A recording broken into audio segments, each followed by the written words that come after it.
8 महीने तक मैं सिर्फ ये देखता रहा कि मुझे एक भजन गाने का अवसर मिलेगा। वो हाथ होता है मेरा, बाकी खोपड़ी में वही डालते हैं। तो सारे श्यामा प्यारी प्यारी, जय श्यामा प्यारी प्यारे बांके बिहारी। कोई कहता है टाटा बना, कोई कहता है बिरला बना, कोई कहता है अंबानी बना, ये पागल कहता है किसी मजबूर की आंख का पानी बना।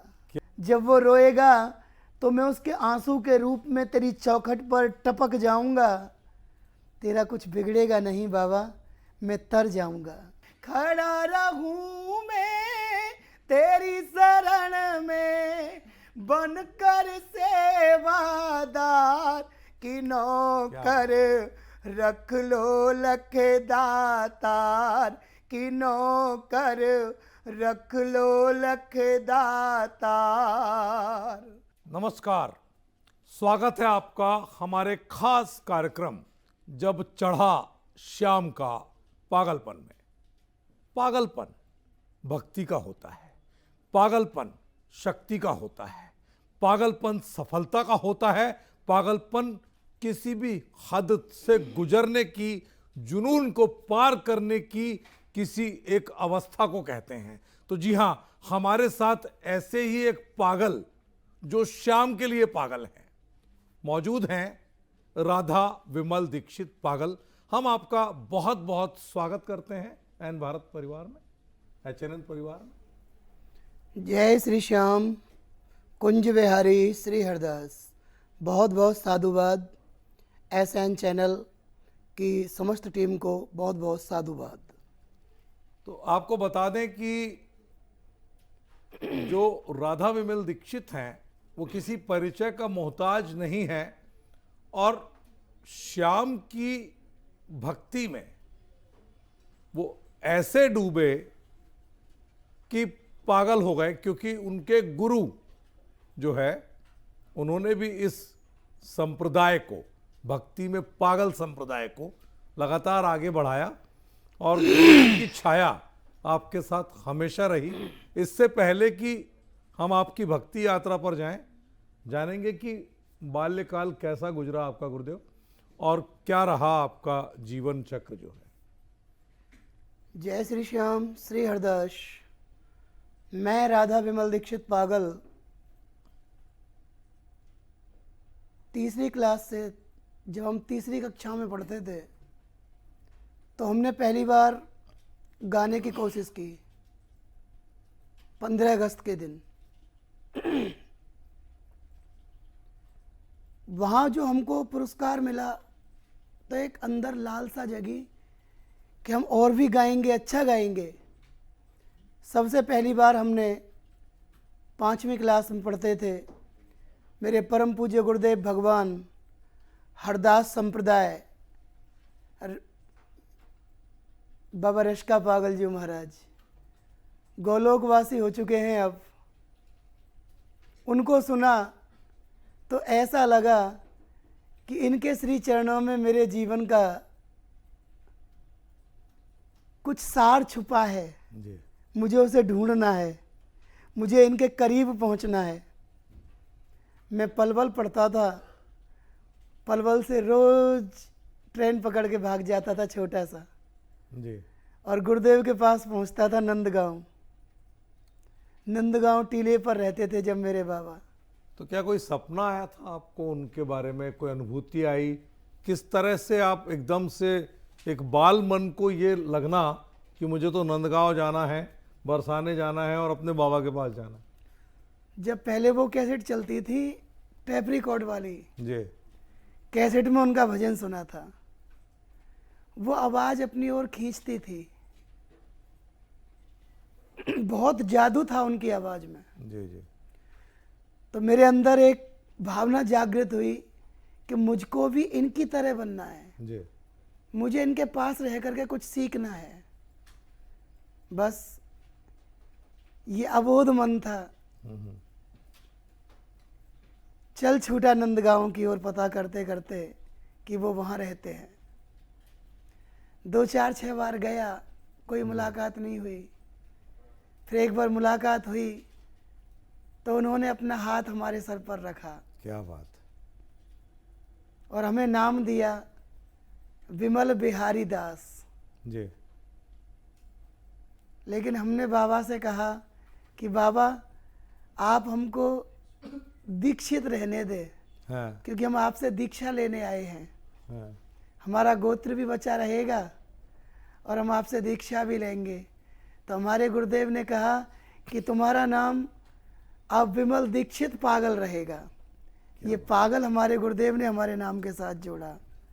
दुनिया ने हमारी जो हमारे क्रियाकलाप हैं, किसी की बात को देखना सुनना मन को ना भाए तो उसको तुरंत बोल देना कि तेरा ये कहना गलत है, जी जी यहाँ पर तुम अच्छा नहीं कर रहे। वो कहने लगे कि ये तो पागल है, ये वाला भजन नहीं, ये वाला भजन गाओ। हम वो गाएंगे जो हमारे बिहारी जी हमसे गवाएंगे, हम वो गाएंगे जो हमारे गुरुदेव हमसे गवाएंगे। लोग मानने लगे कि ये पागल है, और आज पागल आपके पास तक पहुंचा।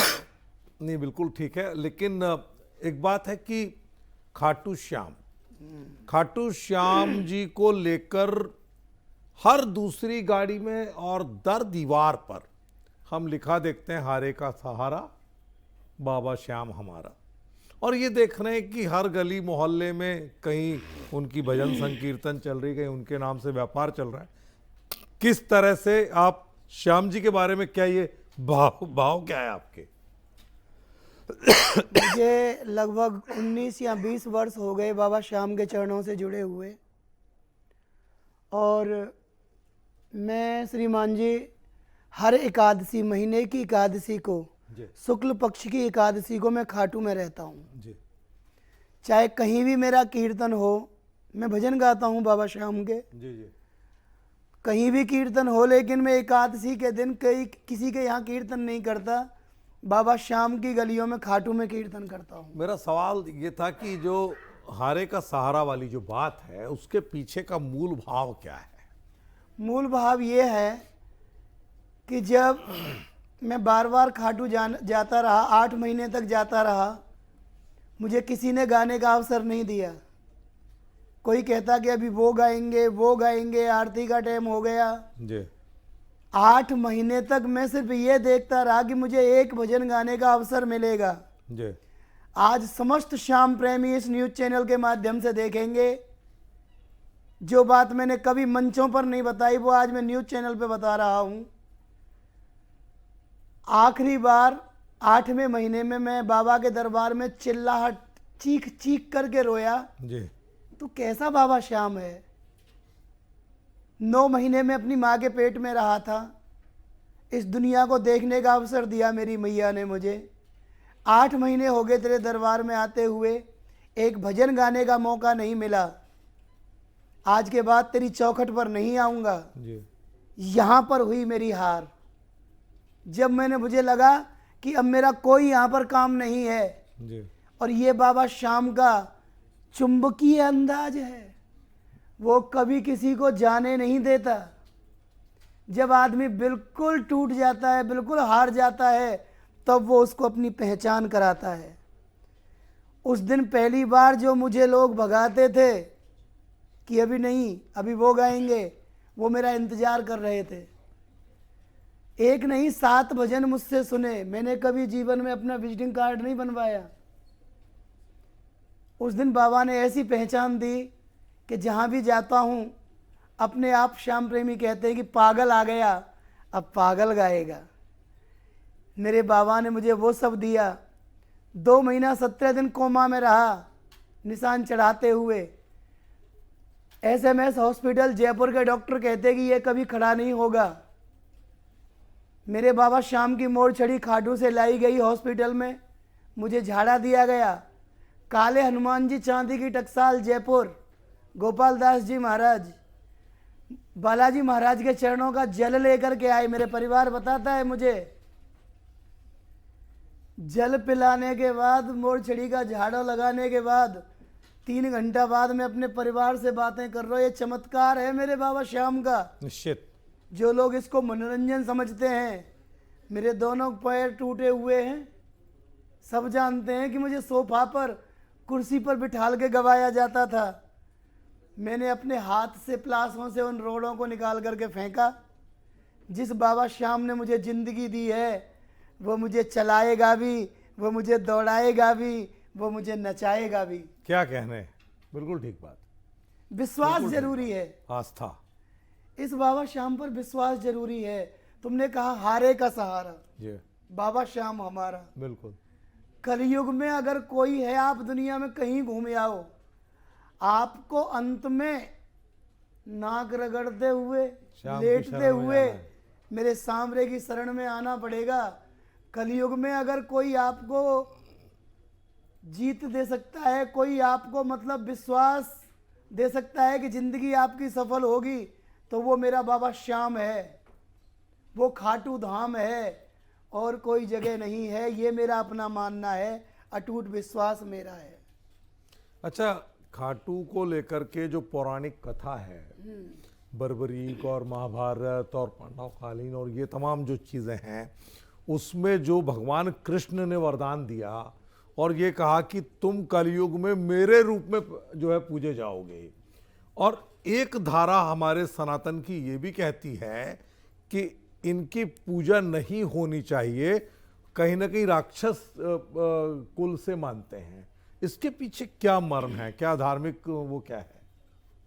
देखिए, ये प्रभु जी मेरा अपना मानना है। जी जो लोग ये कहते हैं कि ये राक्षस प्रवृत्ति से हैं, इनकी पूजा नहीं होनी चाहिए, ये उन बुद्धिजीवियों के लिए है मेरा जवाब। जी अगर इनकी पूजा नहीं होनी चाहिए तो मेरे बांके बिहारी भगवान श्री कृष्ण कलयुग में जब ये अवतार नहीं देते कि कलयुग में तुमको मेरे नाम से पूजा जाएगा। हाँ जी, बोला है।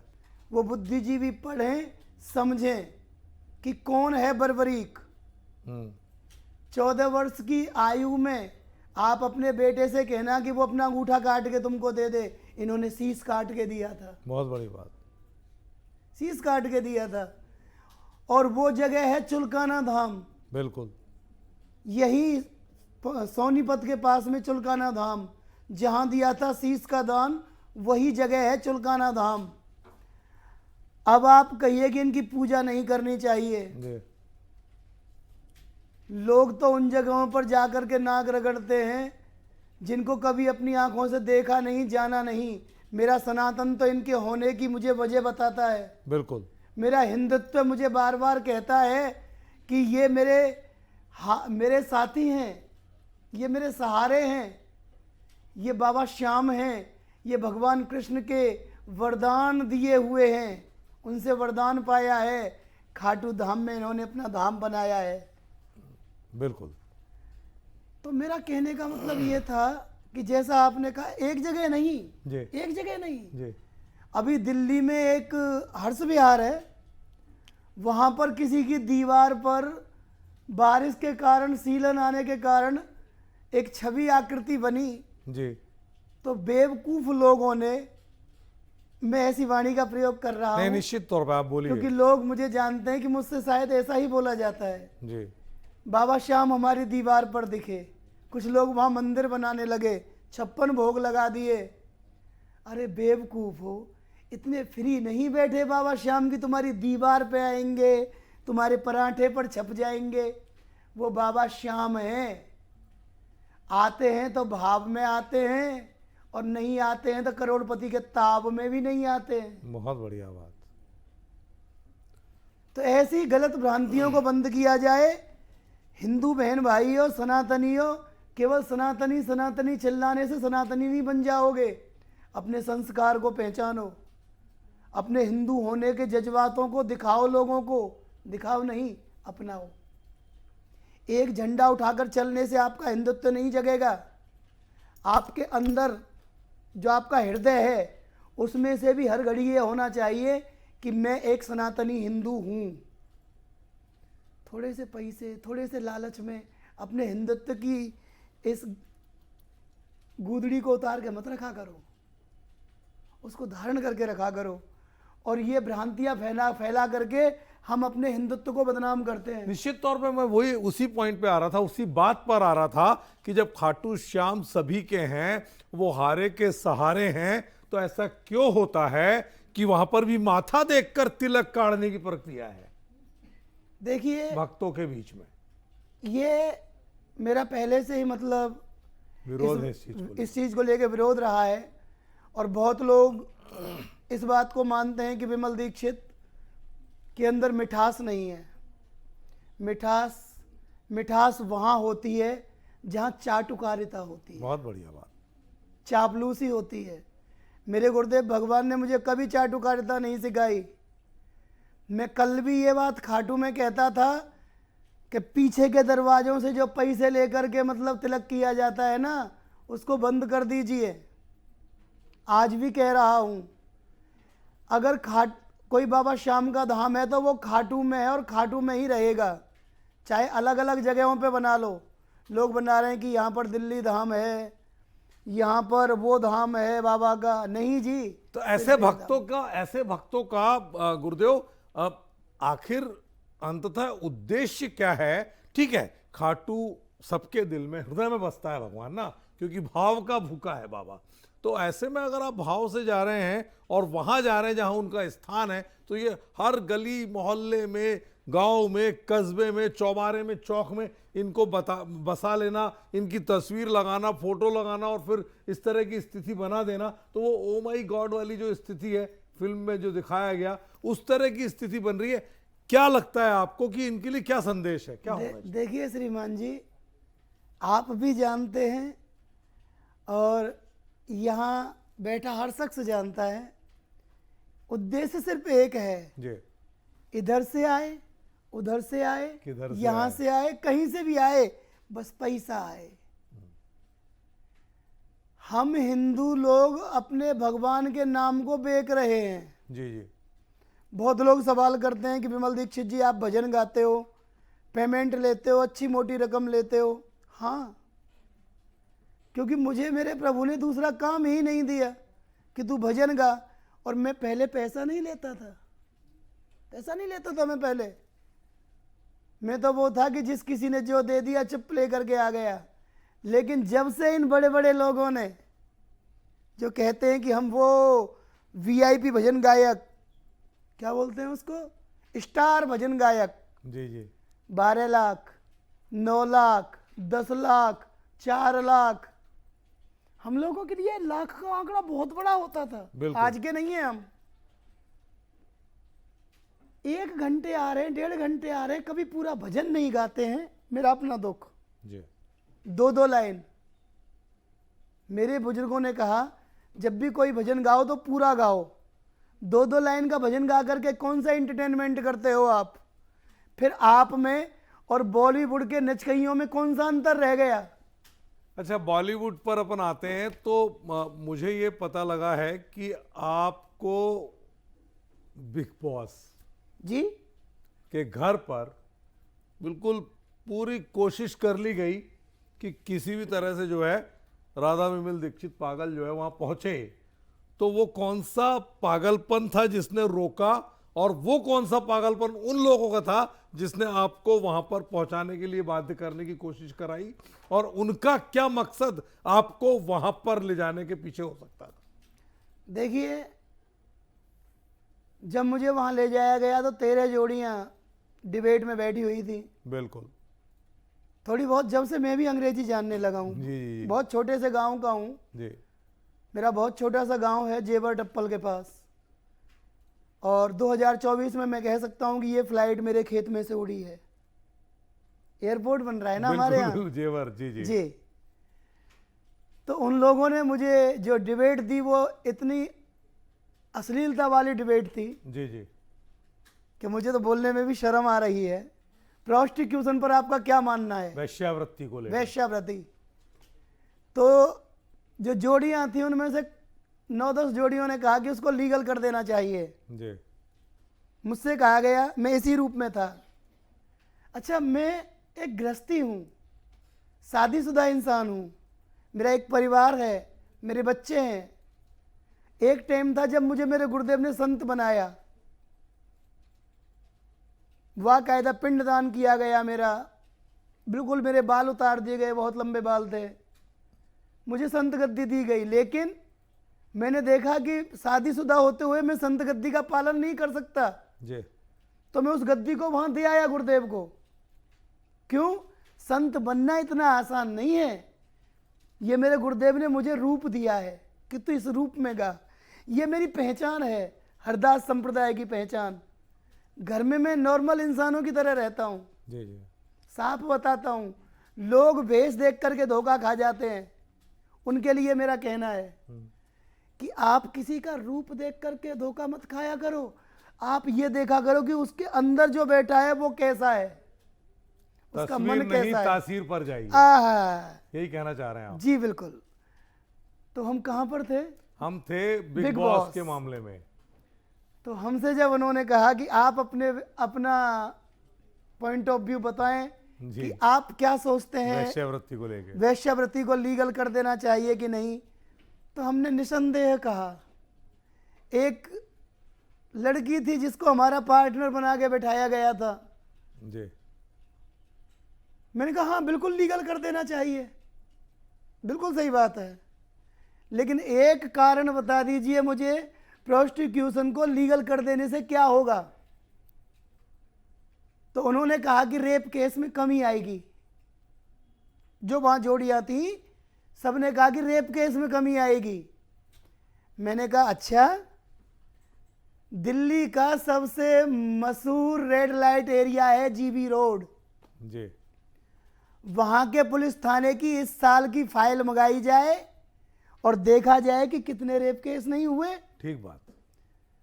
मैं एक परिवार वाला, अब जो लड़की मेरी पार्टनर बना के बैठाई थी वो मेरा कभी पैर को ऐसे दबाए, कभी हाथ को दबाए, तो हमारा क्रोध जागृत हो गया। क्रोध थोड़ा जल्दी आता है हमको, अब तो थोड़ा कम आने लगा है। हम चिल्ला के पड़े कि इनकी गलती से भी हमको ओम बाबा मत समझना। जी मैं उसी पॉइंट पे आ रहा था, आपने ले लिया। गलती से भी हमको ओम बाबा मत समझना, नहीं तो दे दे रेपटे अधमरा कर देंगे यहीं पर। क्यों? कल को मेरा बेटा बड़ा होगा, कल को ये जो आज पीढ़ी कहाँ जा रही है, आज का यूथ कहाँ जा रहा है, कल को मेरे बच्चे बड़े होंगे, वो कहेंगे पापा ये तो लीगल है, अब तो कोई शर्म नहीं है इसमें। उस दिन मैं उस शो को छोड़ करके आया, मुझसे बार बार कहा गया ये एग्रीमेंट साइन कर दो। मैंने कहा मैं ठोकर मारता हूं ऐसे शो को। अच्छा, जिसमें आपके जाने घर के भी बाद दो लोग पहुंचे थे ना गुरुजी?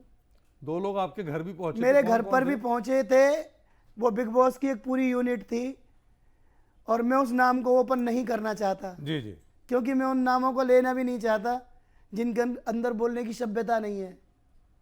वो बहुत बड़े लोग हैं आज, लेकिन पैसा बड़ा हो सकता है, तुम्हारी जो सोच है ना वो बहुत घटिया है। मैं तुम्हारा नाम भी नहीं लूँगा या न्यूज में।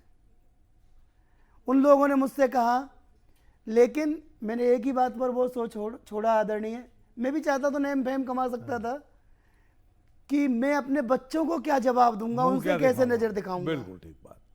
आज मैं बाबा श्याम के चरणों में इतनी अच्छी जिंदगी जी रहा हूं कि हर रात मुझे नई ऑडियंस मिलती है, नए प्रेमी मिलते हैं। अच्छा एक बात और है गुरुदेव कि हरिदास जू जो हैं जी वो मूर्धन्य गायक और अकबर के नौरत्नों में शुमार तानसेन के भी गुरु रहे। जी ध्रुपद को भी उन्होंने आगे बढ़ाया जी और गमक भरी मर्दाना गायकी के अलावा ब्रज भाषा में जी जो जो छंद दोहे जो आए हैं उनके सोरठे वगैरह, वो बहुत ज़्यादा भक्ति मार्गी लोगों के लिए आज भी एक प्रेरणा का सबब है। आपने किसी तरह की संगीत शिक्षा नहीं ली और आज आप गायकी के क्षेत्र में एक शिखर पर हैं, तो ये कैसे संभव? मेरे गुरुदेव ने एक ही बात कही कि सीखना है तो सिर्फ एक चीज गाइए, श्यामा प्यारी कुंज बिहारी जय जय श्री हरिदास दुलारी। क्या बात। श्यामा प्यारी कुंज बिहारी हम चाहेंगे जय कि जय आप- श्री हम चाहेंगे कि हरिदास आप दुलारी। इसको धुन में जो है 2-4 भजन जितना आपका मानो जो अंतरे कुछ हमारे दर्शकों के लिए भी। मेरे गुरुदेव ने मुझसे यही गवाया, सबसे वो यही गवाते जी। हैं कि स्वामी जू का नाम, स्वामी जू मतलब स्वामी हरदास जी महाराज, जी महाराज, उनका नाम ध्याइए, उनका नाम गाइए, उनका गुण गाइए, गायकी तो अपने आप कर लोगे आप। क्यों? उनके नाम में ही इतनी पावर है, इतनी शक्ति है। जैसे मैंने कहा ना, तानसेन का इतना बड़ा उदाहरण है।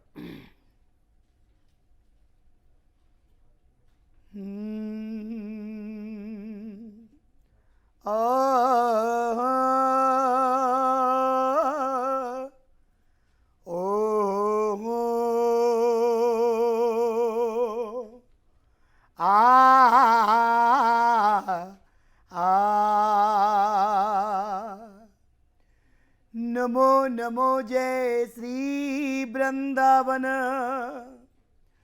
हर रस बरसत घन घोरी, नमो नमो बा कुंज महल नित, जामे होवत खुशी न होरी। नमो नमो जय श्री हरिदासी, नमो नमो इन्हीं की जोड़ी। गुरु सेवत गुरु ध्याइए, और कहिए श्री हरिदास। हेरी गुरु बिन मनवा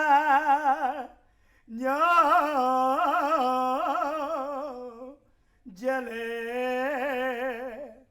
जैसे जले जंगल की घास।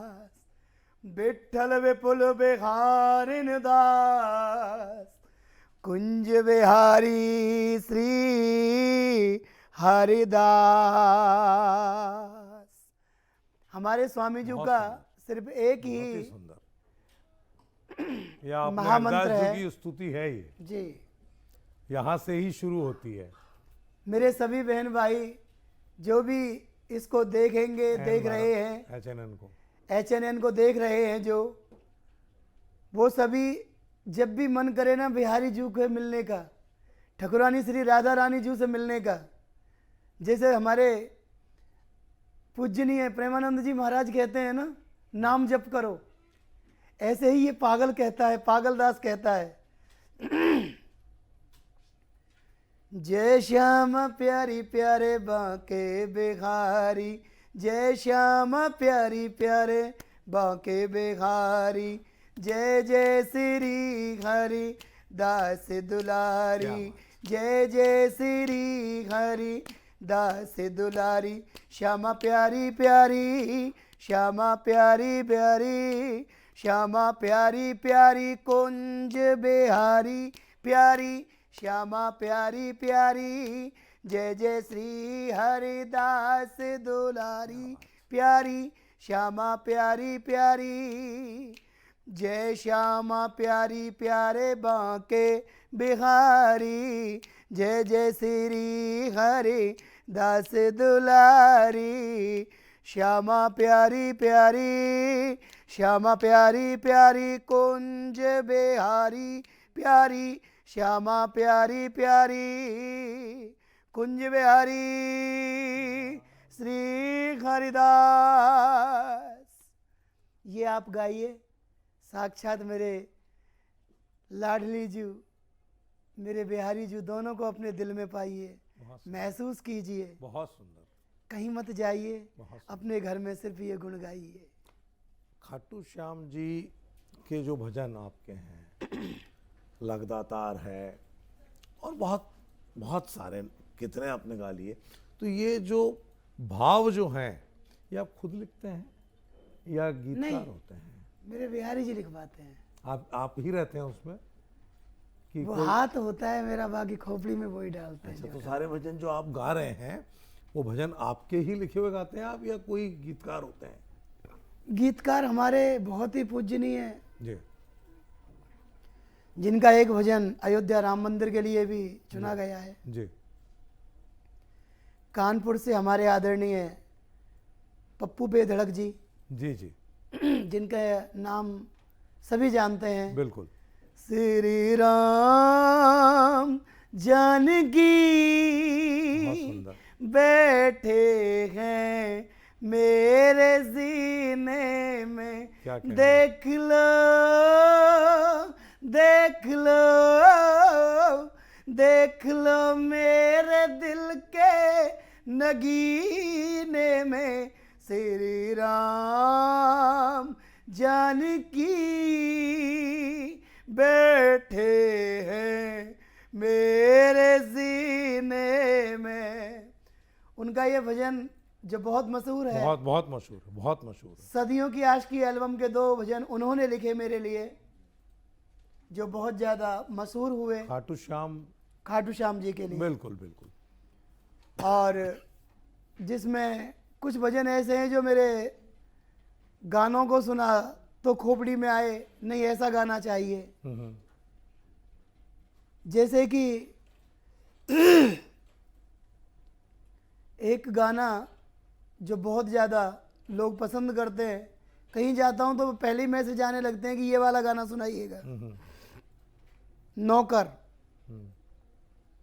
मेरे घर वाले कहते थे कि नौकर रख लो लग जाता ये है। हाँ, कहते थे कि पढ़ लिख लो, पढ़ लिख लो कुछ बन जाओगे, पढ़ लिख लो। हमारे दिमाग में 24 घंटे वही रहता था कि एक दिन हम गाएंगे। जी जी। हमारी अच्छा, उस दौर में जो है ना गायकी को बहुत लो हाँ स्टैंडर्ड से एकदम देखा ऐसा लगा जाता था कि ये क्या गाना बजाना कर रहे हैं, इस टाइप से बात होती थी ना पहले। नचकैया बनोगे का, हाँ यही यही ऐसे वर्ड होते थे बिल्कुल। और खास तौर पे ग्रामीण परिवेश में तो जी। तो ऐसे ही मुंह से निकल जाता है वो नौकर रख लो लगदातार। हमारे आदरणीय किशन ब्रजवासी जी ने इसको पूरा किया। जी जी। इसमें जो लाइन को ज़्यादातर देखा जाता है, अपनी चौखट का कुत्ता बना लो मुझे। जी जी, क्या बात है। कोई कहता है टाटा बना, कोई कहता है बिरला बना, हाँ। कोई कहता है अंबानी बना, ये पागल कहता है चौखट किसी का मजबूर की आंख का पानी बना। क्या कहने। जब वो रोएगा तो मैं उसके आंसू के रूप में तेरी चौखट पर टपक जाऊंगा। तेरा कुछ बिगड़ेगा नहीं बाबा, मैं तर जाऊंगा। बहुत सुंदर बात। तब मेरे मुंह से ये शब्द निकले थे। कुत्ते को प्रसाद के डिब्बे में से हर कोई डाल रहा था। उसी टाइम कोरोना काल था। मैंने कहा ये शब्द ऐसे नहीं, ऐसे हो तो अच्छा रहेगा। आदमी बनकर के क्या फायदा, आदमी के पास नहीं जाना चाह रहा, कोरोना के डर के कारण कोई मिलना नहीं चाह रहा। बिल्कुल बिल्कुल। तो मेरे मुंह से निकला था, मेरी चौखट, अपनी चौखट का कुत्ता बना लो मुझे, जहां बांधोगे बाबा मैं बंध जाऊंगा। पेट भर के नहीं मुझको रोटी मिले, तेरे भक्तों की झूठन पे पल जाऊंगा। क्या कहने। दोगे दर्शन तो मैं अपने घर जाऊंगा, वरना चौखट पे तेरी मैं मर जाऊंगा। इसको मैं चाहूंगा कि एक अंतरा जो है हो जाए। बहुत बहुत ही ये जो है श्याम भक्तों के बीच में लोकप्रिय है। किनो कर रख लो लख दातार, किनो कर रख लो लख दातार। खड़ा रहूं मैं तेरी शरण में, खड़ा रहूं मैं तेरी शरण में, बनकर सेवादार। किनो कर रख लो लख दातार, किनो कर रख लो लख दातार। नौकर बन जाऊं श्याम धनी का, नौकर बन जाऊं श्याम धनी का। झाड़ा मिल जाए मोर छड़ी का, झाड़ा मिल जाए मोर छड़ी का। अपनी चौखट का कुत्ता बना दो मुझे, अपनी चौखट का कुत्ता बना दो मुझे। जहाँ बांधोगे बाबा मैं बंध जाऊंगा, जहाँ बांधोगे बाबा मैं बंध जाऊंगा। पेट भर के नहीं मुझको रोटी मिले, पेट भर के नहीं मुझको रोटी मिले, तेरे भक्तों की झूठन पे पल जाऊंगा, तेरे भक्तों की झूठन पे पल जाऊंगा, दोगे दर्शन तो मैं अपने घर जाऊंगा। ए बाबा श्याम, दोगे दर्शन तो मैं अपने घर जाऊंगा, वरना चौखट पे तेरी मैं मर जाऊंगा। उतने में ही सब्र करूंगा, उतने में ही सब्र करूंगा, जितना देव कर तार की नौकर, धर लो लख दातार की नौकर, रख लो लख दातार। इसी में मैंने एक बात बोली थी, इसी भजन में। बहुत ही सुंदर भाव है। इसी भजन में आप कहें तो एक बात बोली थी बहुत मैंने। जरूर, बहुत बहुत स्वागत है आपका। जी जी। जब देखते हैं कि ये मेरे काम आएगा, मुझे हमारे आदरणीय मित्र हैं मौली साहब, जी जी। उन्होंने कहा ये ऐसा वो ऐसा, तो मैंने उनसे एक ही बात कही कि नहीं, जैसा मेरे बिहारी जी चाहते हैं वैसा। जी जी। आया कोई न जहां में मेरे काम सांवरे, है। आया कोई न जहां में मेरे काम सांवरे, मेरी जिंदगी है अब तेरे नाम सांवरे, मेरी जिंदगी है अब तेरे नाम सांवरे। अब पकड़ कलाई मेरे संग चलना,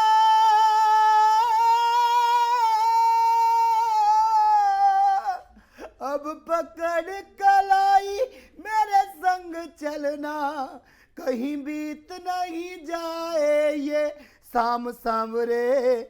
आया कोई न जहां में मेरे काम सांवरे, मेरी जिंदगी है अब तेरे नाम सांवरे, कि नौकर रख लो लख दातार। ये भजन इतना सराहा लोगों ने, बहुत बहुत बहुत लोकप्रियता के शिखर पर है ये, निश्चित तौर पे। तो कुल मिलाकर बात ये है महाराज जी कि बिना संगीत की शिक्षा के मुझे लगता है कि जो भक्ति मार्ग है ना, अगर आप उसमें डूब जाते हैं तो वो आपको आपके गुरुदेव से जो मिलना है वो मिलकर ही रहता है। ऐसा मुझे लगता है कि आपको जो मिला है। आप संगीत नहीं सीखते, वैसे संगीत सीखना चाहिए, बिल्कुल सीखना चाहिए। आप संगीत नहीं सीखते, लेकिन आप सच्चे दिल से अपने गुरु की अगर सेवा करते हैं तो फिर आप नहीं गाते, आपके अंदर से आपके गुरुदेव गाते हैं। बिल्कुल सही बात है। तो एक आखिरी सवाल, अब काफ़ी लंबी चर्चा हो गई। अभी जो सनातनियों का एक लंबा इंतज़ार खत्म हुआ, 500-550 वर्षों का, और प्रभु राम का मंदिर अयोध्या धाम में बड़े भव्य अंदाज में जो है सबके सामने है। सनातनियों में अब किस तरह का बदलाव देख रहे हैं, और युवा जो सनातनी है उनको इस तरह की जो परिवर्तन धार्मिक आध्यात्मिक तौर पे आ रहा है, उससे क्या लगता है कि संस्कारों का खाद पानी जो खत्म हो रहा है वो कितना कुछ आएगा?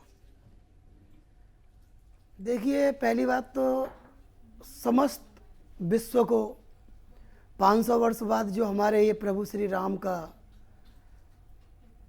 मंदिर बना है, प्राण प्रतिष्ठा हुई है उनकी, हमारी कई पीढ़ियां खत्म हो गई ये देश सोचते सोचते कि कभी मंदिर बनेगा। हम भाग्यशाली हैं, हमने देखा बिल्कुल मंदिर बना है। अब जितना भी आज का यूथ है, आज के जो युवा हैं, बिल्कुल ये इसको सिर्फ और सिर्फ ये ना दिखाएं कि हमारे हाथ में जय श्री राम का झंडा है, हमारे हाथ में जय श्री राम का झंडा है, अपने अंदर जहां को थोड़ा जमीर गंदा है, उसकी सफाई जरूरी है। जिस दिन आपका हृदय साफ हो जाएगा ना, उस दिन झंडा की भी जरूरत नहीं पड़ेगी। आपका चेहरा अपने आप बताएगा कि ये पक्का हिंदू है, पक्का सनातनी है। अपने बच्चों में संस्कार डालिए। मैं खुद कहता हूं, हर मंच से कहता हूं मैं, दादी बाबा के पास बैठने का समय दो अपने बच्चों को।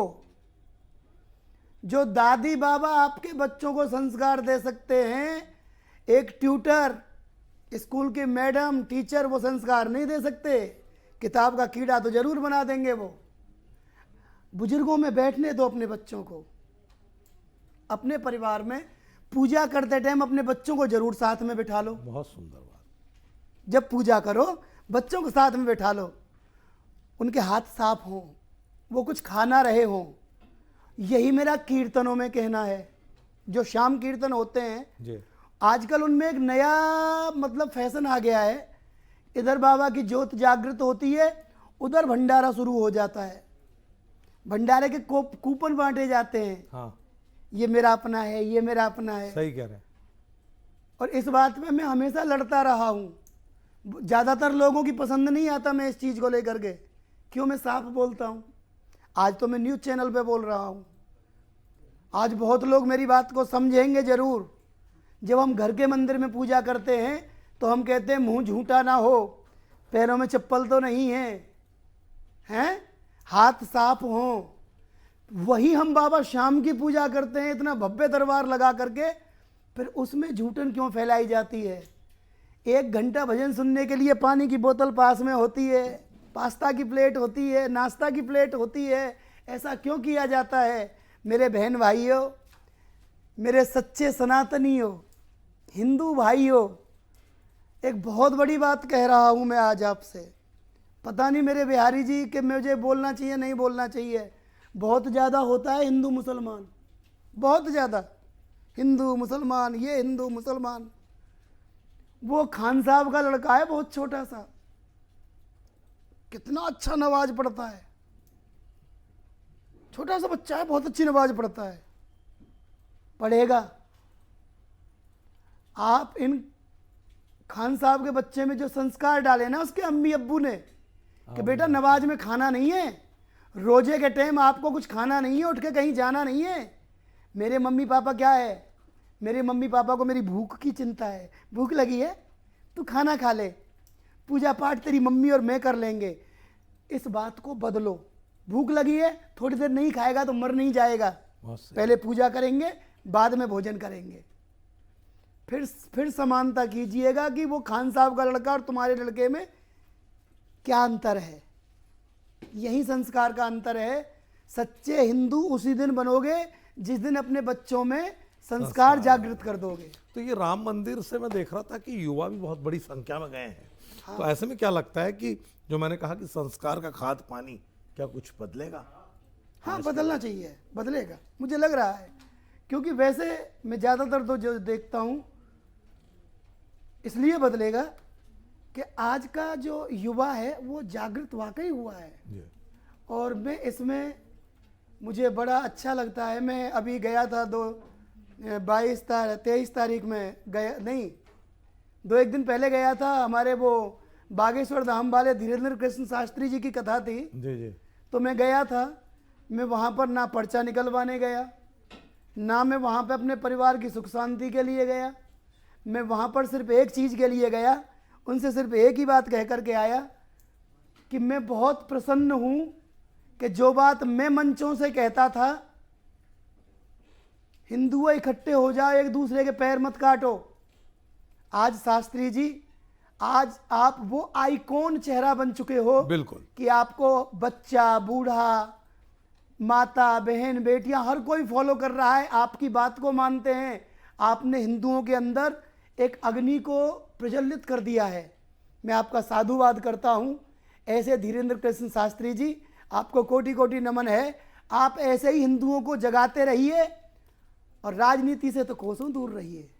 चलिए, तो काफ़ी लंबा जो है अब वक्त भी हमको बार बार इशारे कर रहा है कि अब हम इस रोचक और बहुत अच्छी मुलाकात को समापन की बेला में ले जाते हैं।